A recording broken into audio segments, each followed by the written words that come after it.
A couple of weeks ago on Etsy, I saw these two mason jar molds and they were so cute. I got the idea to make boba in a mason jar charms. So I bought them, they arrived, and it took me a couple of weeks to experiment with them, get it right, but finally I've done it, and today I will be showing you how I made these teeny little boba mason jar drinks.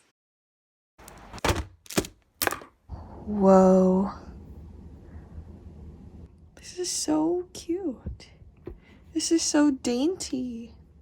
It's kind of sticky though.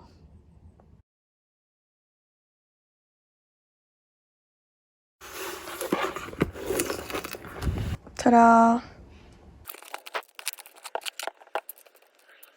Here is everything it came with. Resin, it does not need to be this complicated. Sorry, there's a storm outside. 1 week later, I've been experimenting with the mold every single day, and I finally found a method to make the molds perfect without any air bubbles. If you're using epoxy resin like me, just estimate equal parts of parts A and B. I don't think it matters too much that you have equal parts, so I didn't use a weight, but try to do a close estimation. Next, I'm using a popsicle stick to mix the parts equally, and you'll start seeing a couple little swirlies in there. Keep on mixing until they go away, and afterwards you're gonna get some air bubbles, and we don't want any of those, so you can either tap it on your table or wait maybe 10 to 15 minutes. And if that doesn't work, you can always hold a match or something that has fire up to the surface, and the bubbles will go away immediately. It's pretty cool. You'll notice that pretty much every clip of me actually doing stuff has no audio because I was watching K-dramas in the background and the audio is so creepy. Listen to this.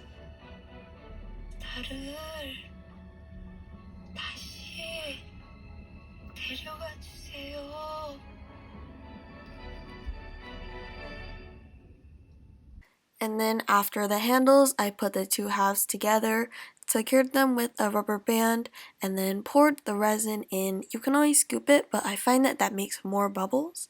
And then I don't actually know how much to put in, but I typically estimate about 3/5 full. Put in the top and resin comes flowing out the side, but I found that that's the best way to make sure your mason jar isn't missing a part of its neck.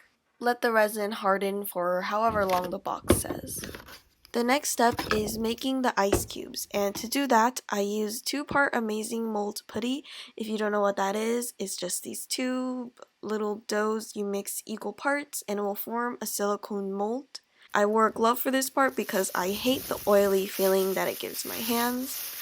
Smooth out the silicone before it hardens on your table and then press in whatever shape you want to. I made these cubes out of polymer clay in the same size and shape that I want the ice cubes to be, so press them in and then wait for the silicone to harden. I repeated the process and I ended up with enough molds so that I could make about a dozen ice cubes at a time.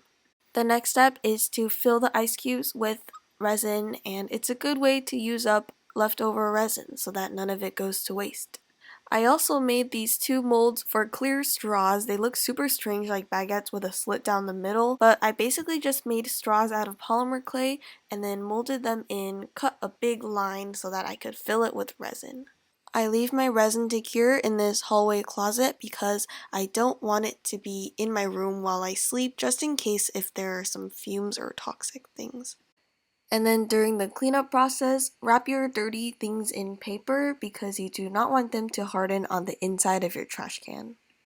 Alright, I have everything prepared. I have many mason jars to be filled with boba and a whole pile of ice cubes, many little straws. They're all different lengths because I'm not quite sure what I need yet. And then I also have a couple of boba balls. These are just black polymer clay rolled into balls and then baked. And finally, some rainbow paint because we want colored boba. Here are all of the jars I made up close. Many of them have imperfections.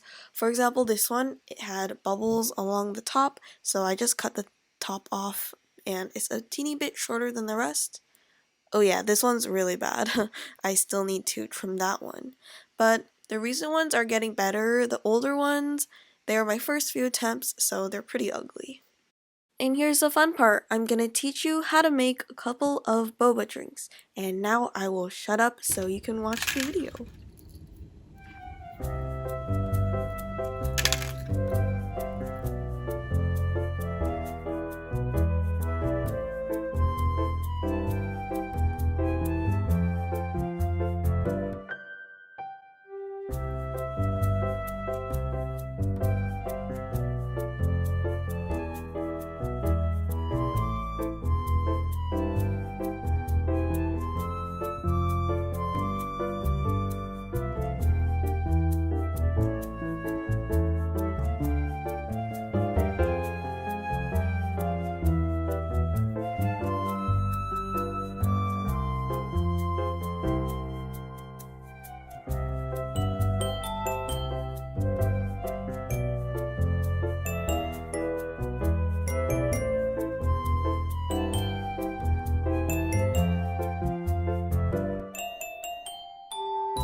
I ended up with a lot of pink left over, so I added some red to transform the color so that I could make a Starbucks pink drink. And the color in the video doesn't look right, but I added other pigments off camera so that it would have the right color.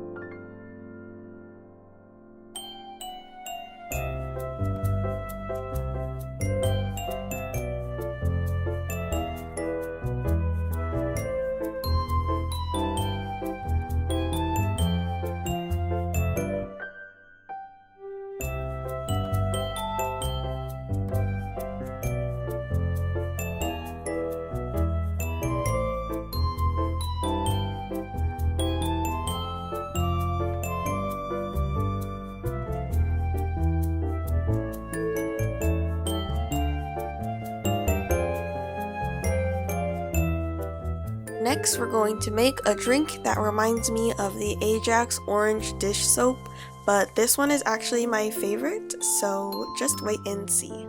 I used some resin to glue orange cane bits onto the sides, and make sure you use very thin canes or else they won't stick because the inside edge is curved.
And finally, I'm gonna show you how to make an ombre drink. This one is inspired by a drink from the Boba store near my house, and it's really pretty.